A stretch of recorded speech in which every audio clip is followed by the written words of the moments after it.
This is Prowl 1701, and today we are looking at the Saberforge Prodigy. This is my fourth Saberforge saber, and it's pretty awesome. I really like this one. This is the second one I've had that's clean. I have two weathered ones and two clean ones. This is the first apprentice hilt I've had that's clean, and man, it's fantastic.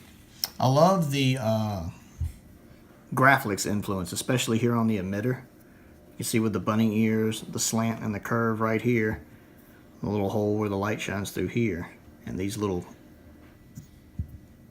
marks right here. These are definitely influenced by the graphics. And then we have a nice choke point. You can't really see it that well in the lighting here. That's a nice choke point right there. And then the bottom part is actually more like the Archon, Luke's Return of the Jedi saber, with the lines right here. And pommel's actually different, but I like the pommel. It's kind of plain, but it fits the saber really well, and it comes with a CoverTech wheel. And I actually like the CoverTech wheel on this one because it's not in the way. I have a lot of problems with CoverTech wheels, especially in the back, because they get in the way of my grip. But I've found a way to grip this saber that's actually really comfortable, and this doesn't impede me at all. I like the detailing here. I like this little mark right here, gives it a little personality. Little indentions right here. Comes with a kill key, because this saber does come with a recharge port. This is a champion tier saber, so it does have sound. It has a kill key. It's the new style kill key, which I generally don't care for as much. I prefer their older style metal ones, like, where is it? There we go. Their older style metal ones like this. But I think they don't have those anymore. I think they finally sold all of them, so they switched to these new plastic ones. This is in the medium blue, which is nice.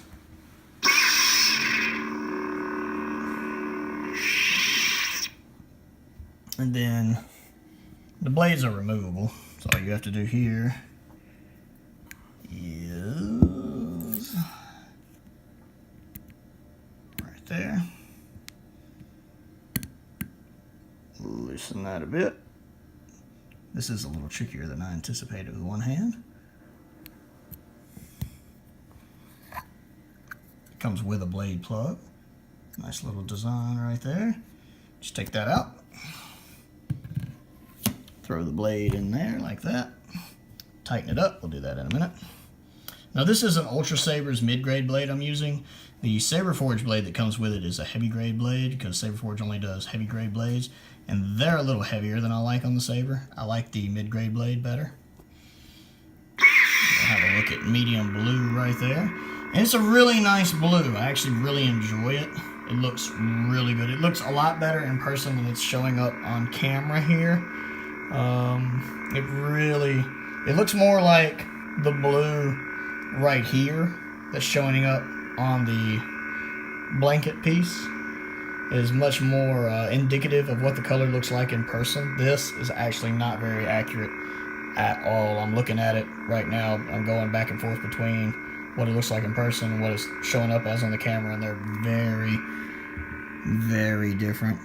All right, that's a little bit closer, but still not accurate. It's still not showing up quite the way I wish it would.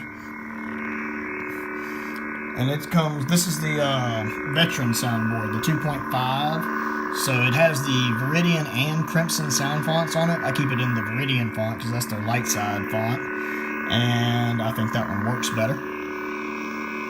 And you can see where the light shines through right there, which I like.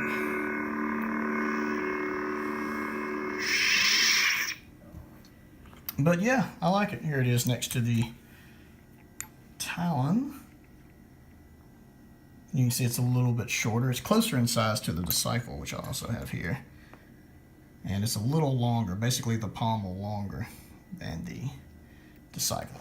But I do have the cameraman guest starring today, and he's going to be back, so we are going to take a look at it from a distance in just a second. Hey guys, butting in real quick. After I finished the review, I realized I forgot to point out something that I really did want to point out, because I'm so used to Ultra Sabers reviews, and Ultra Sabers doesn't do this, but it has a neat little sound effect you can do when the saber's on and you press the button.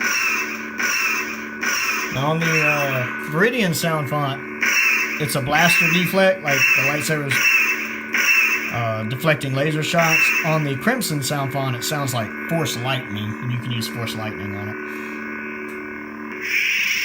And you can also rotate Saberforge, Crimson. To the Crimson sound font. Saberforge, Crimson. Like that. And there's your Crimson sound font. And you have basically Force Lightning. I just forgot to go over that in the initial review, so wanted to squeeze that in. So, back to the main review. We'll go over it a little bit better. Come on up, cameraman. Get you back on duty. We're back. This saber is pretty amazing. We have the cameraman back. He is over and guest starring with us today. And the saber's pretty phenomenal. Let's have a look here. I really like this blue. I really like this saber. It took me a little longer to find a grip I liked for it. Normally, I pretty much instinctively find out where I like to hold a saber, where it's comfortable. I had a little more trouble with this one. I was originally holding it more here like this, but the cover tech wheel was getting in the way. That was my initial spot for it. But after playing around with it, I found I tend to prefer it more like this, where my ring finger's kind of using this grip right here, and my right hand's mostly catching it right here, and my bottom hand's wrapping around right here. So the cover tech wheel's out of the way. And this is actually really, really comfortable. And the saber's very light, especially with this Ultra Saber's blade in instead of the Saberforge blade, which to me is too blade heavy. It feels like it's not even there almost. It's very light.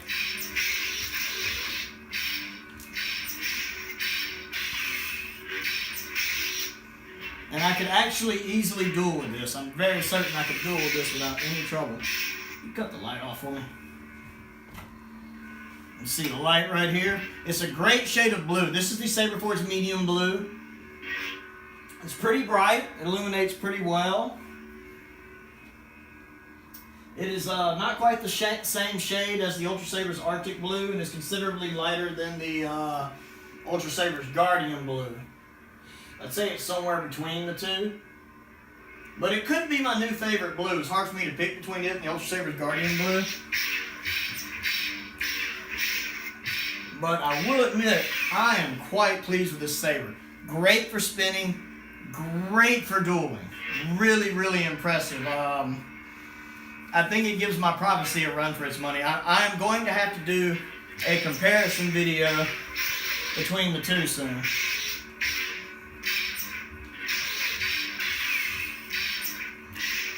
Got the light back on for me.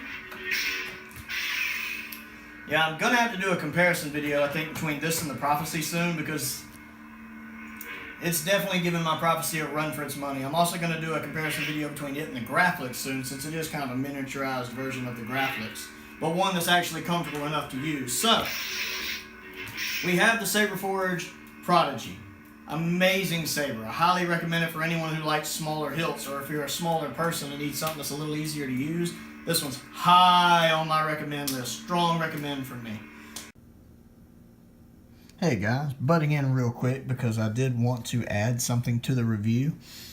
After I did the initial review, we actually went out and did some dueling. That video will be up soon. And I used this one. I do want to note that it is actually very comfortable to duel with, and I really enjoyed it. But I did want to point out that the saber tends to scratch very easily. Wanted to make sure y'all got to see this. This is the worst example right here. You can see these scratch marks right there. And they actually look a little worse in person than they're really showing up here.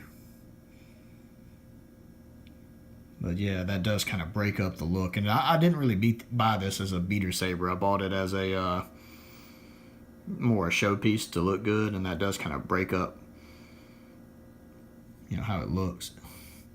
And then of course there's a little chink right here, a little notch right here from when we were dueling.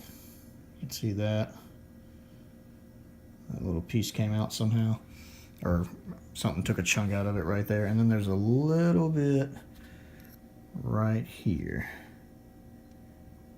from Dueling. We were dueling a little heavy, I'll admit.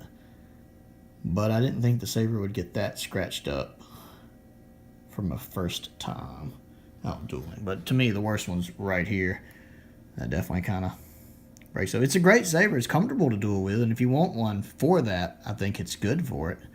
But I had meant to get it more as a showpiece and for spinning, not for getting scraped up.